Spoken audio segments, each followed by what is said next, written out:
So what is going on, everybody? And y'all squad, all that good jazz. Your boy Yakutis. This is your review for Real Housewives of Orange County, season 16, episode 1. I am fully aware that I am 5 going on 6 weeks behind. We're going to work this thing out. Took a break for December because a lot of things was going on and things just got crazy towards the end. But I plan on getting OC out within the next 2 days. Let's see, Miami out right after that. Then girls trip. Finish it. I probably should have did girls trip first. Nevertheless, and then resume the Pokemon playthrough where I'll finish up just a regular playthrough of Brilliant Diamond, Shining Pearl, well, actually Brilliant Diamond, and then I'll do a psychic playthrough of one of those two. Not sure if I'm doing Legends Arceus because I hear that is going to be something, and I'm really not that great at 3D. Like open world ish type games. We'll see. Whatever. So enough with the church announcement. So let's get into this. So Heather Dubrow is back, which she does make for good TV. She does. We get an update when it comes to her and her children, which for a lot of the women returning, we do get to see a lot of that. I'm not diving too deep into it, but what I will say is I'm very upset they did not address how Coco's relationship is with Terry, which is Heather Dubrow's husband.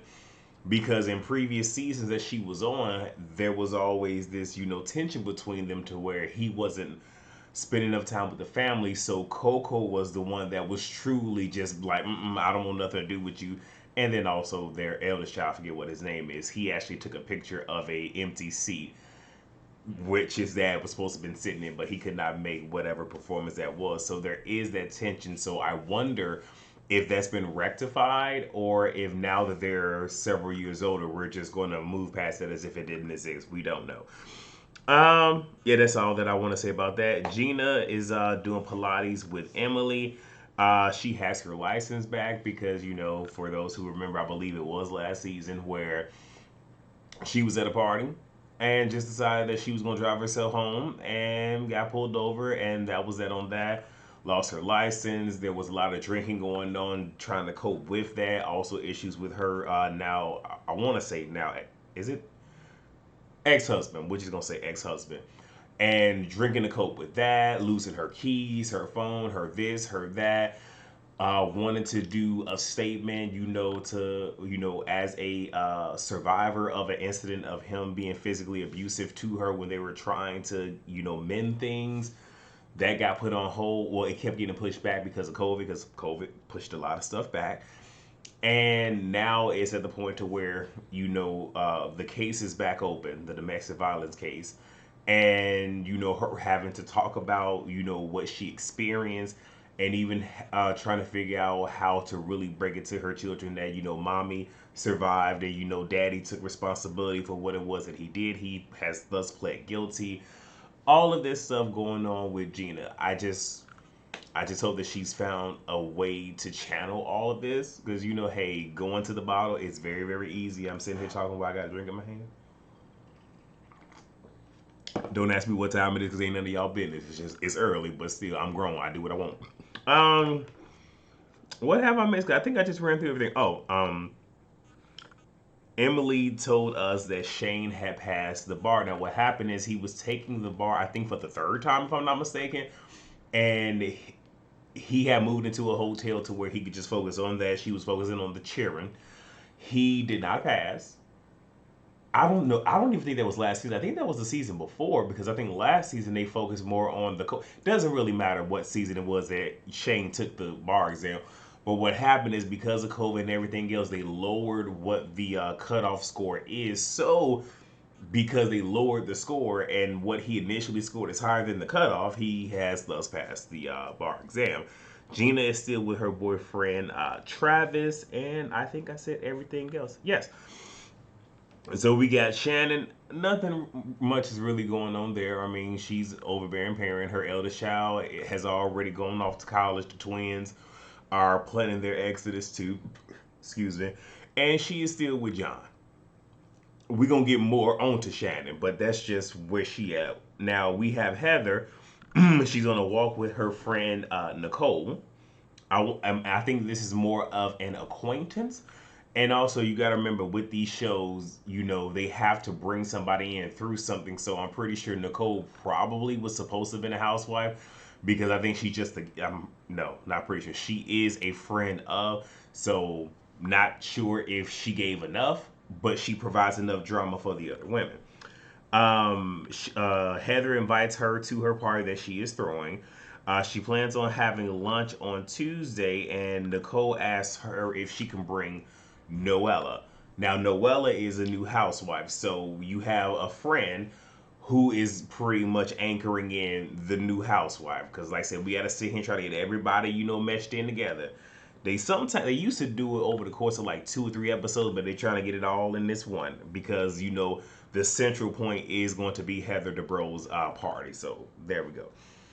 Y'all know I've been watching reality TV show for way too long when I can sit here and piece this together. Excuse me.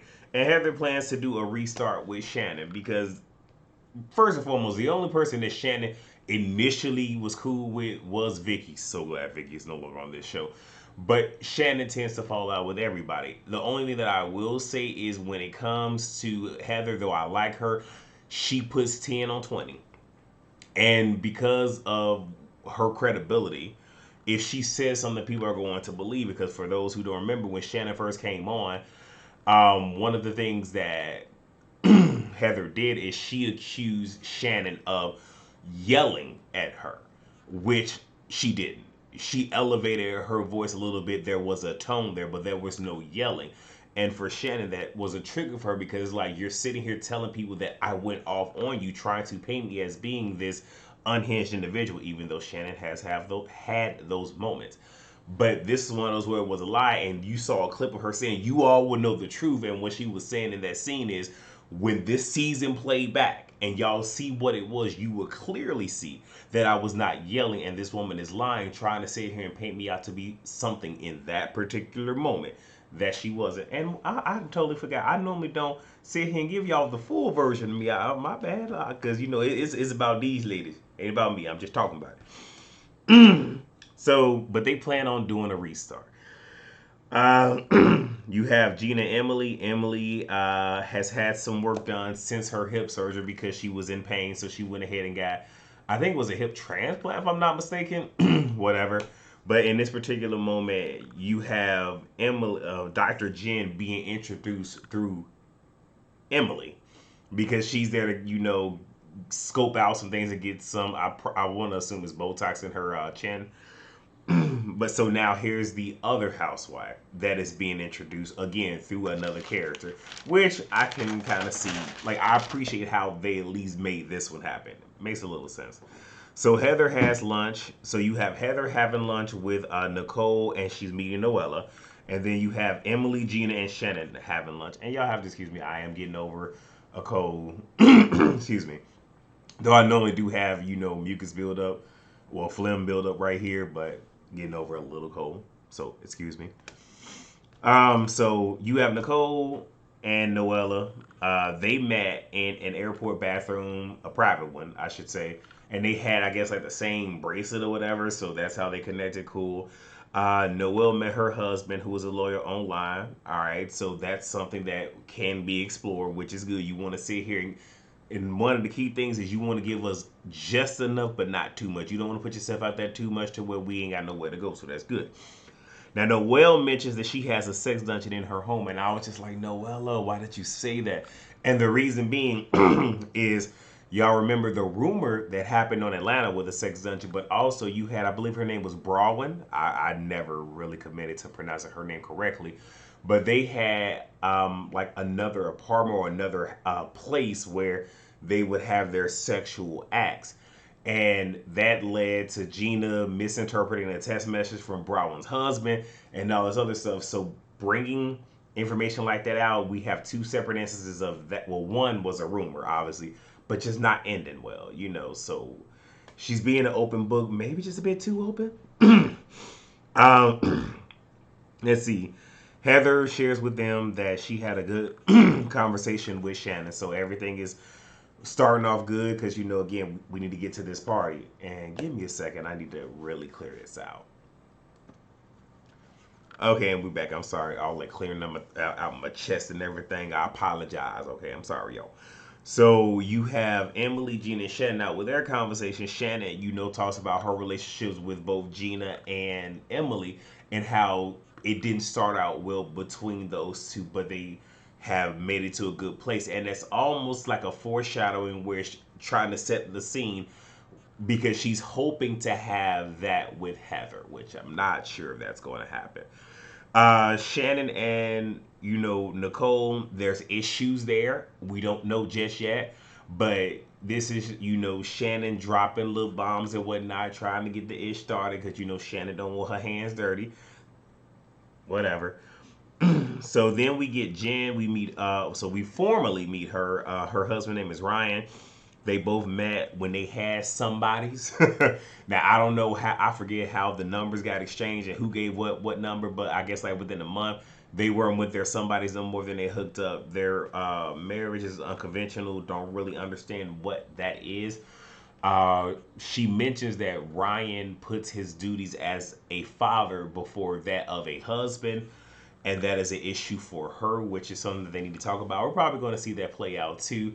And I'm pretty sure for those who are married with children and whatnot, trying to find that balance of who do we put first and what the levels are and all the other stuff. I ain't married, I ain't got no kids, so I don't know.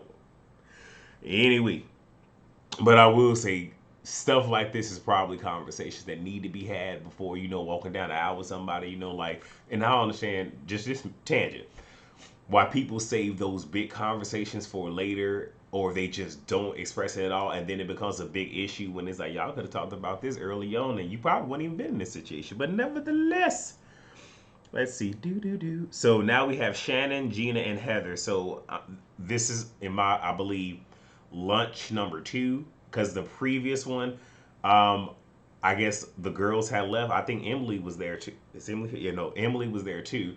Shannon was the last one there. I guess she didn't remember. She didn't have her card with her, so it appeared like it was a dine and dash. But Heather, some way somehow was able. I guess they probably called her or whatever. She paid the bill. They hashed it out. Heather's being reimbursed. Haha, whatever. The party invite happens, and this is again a conversation for the show. Cause let's be all the way honest. Heather ain't talked to the only person that Heather really knew of the show is Shannon, and Shannon is connecting to 2 women. Is trying to get it all to work, trying to get everybody in so we can get this ball rolling for the show. Cause I mean, come on now, y'all know Heather ain't messing with these ladies, not like that. So this is her. Okay, now we have Shannon. Okay, we already got Nicole in the mix. So Heather and Nicole. Heather relinking it up with Shannon. You have Emily right here. So there's that. She's already met up with Emily the day before. So all that is left is Noella and Jen. Those are like the last 2. So getting it all together, having this party, y'all coming, whatever. Heather, I believe, goes to the bathroom, but she steps away. But so I'm assuming going to the bathroom. And Nicole comes up in conversation, and we find out that Nicole sued Terry. And this is why I say this is a friend, like the whole friend of the show. This is a convenient friendship for the show. How she's being on is through Heather. Because if you are truly friends with someone, there's no way that she ain't met your husband. Now, unless Terry gets sued a lot or Terry just let that lawsuit go, this is something where she's like, how don't you know this information? Which means she hasn't met your husband. So obviously, this is a convenient friendship for the show. Just saying, again, I mean, don't really take a rocket science to put 2 and 2 together. Nevertheless, Shannon, Gina, and Emily had made a pact that they weren't going to say anything, and this was similar to the whole Kelly Dodd and the train comment, and how it was agreed that those women wouldn't bring it up, despite the fact the word train was brought up while the cameras were rolling, which means regardless of whether y'all talked about it or not, it was going to be addressed at the reunion. Whatever. They just didn't want to deal with it in the moment. So there's a house tour that happens after that lunch. Shannon is sad because she used to live in that neighborhood, and now she's being reminded of the home that she and her ex-husband built, and she's feeling away, all this other stuff. Cool, you feel away, got it. Noella, so we formally meet her. She mentions how she was a welfare baby, but things got better for her and her family. She feels that, ooh, geez Louise, no, no, no, no, no. I ain't trying to get copywritten by Bravo. Hail to the no. My bad. So, geez Louise, hold on, because too much is going on my TV right now. She feels that when she's interacting with these OC women, that she has to dumb herself down. So don't really know what her education is, but apparently there's some education there. So now we have Emily and Gina on their way to the party. I'm sorry, I believe it was Emily mentioned how Shannon had called her and was hinting, alluding, dropping the bomb that because Emily is a lawyer, that she should be looking into Nicole. And it was one of those low key, like, I'm throwing it out there, planting the seed. And they know Shannon for her works because of the last couple of seasons that they've been on. So she knows that, okay, you're trying to get me to do this so I can bring it up. So when it comes back your way, you could be like, I didn't say that. No, no, no. Obviously. But you have Gina who's like, I'm not going to bring it up, but if it comes up in conversation, I'm more than likely going to have to say something. And she feels uncomfortable knowing this information and not saying anything. But at the same exact time, it's the whole loyalty thing. Who does her loyalty? One second. So it's the who does her loyalty lie to? Obviously, it's to Shannon. And in essence, you sort of kind of don't owe Heather anything, but we do see that she's going to reveal it, and it's going to be very interesting in the very next episode. So we're going to see how that plays. I mean, this is one of those where, I mean, I'm appreciative that Gina just really played this to the left. So Emily played this to the left. So she's really not in the thick of it. It's more or less going to be Shannon and Gina. And it's like, but we also have to realize they are shooting a reality show. They have to make themselves relevant. They have to come with a storyline because as of right now, Gina's storyline, like what she presented us, is more than likely going to fizzle out. So attaching herself to this is great. Shannon, well, if y'all have watched the previous seasons, y'all know how Shannon is. If you haven't, hey, we just gonna sit here and we just gonna talk about it, okay? But that's it. So we're gonna pick up next episode with the actual party and everything going crazy, and we'll see how that all plays out. Thank you guys for bearing with me. Like I said, I am on the other side. As the cold I had was just nasal congestion and just a scratchy throat. I tend to catch these things quickly, and I do keep concentrated orange juice in my freezer, especially in a town right now, in Chicago, where the temperature is jumping around. Like we done went from 20-degree weather at one point within a week, jumped up to 60 something degrees, and now we back down to what 30. Well, we at 39 right now, so the weather is up and down, whatever. But I'll be okay.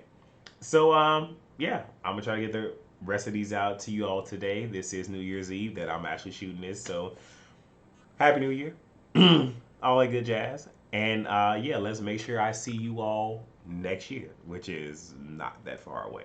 All right, that's all that I got. Thank you guys so much for watching. Please rate, comment, subscribe, and share, and I will see you guys for episode 2 of season 16. Peace out.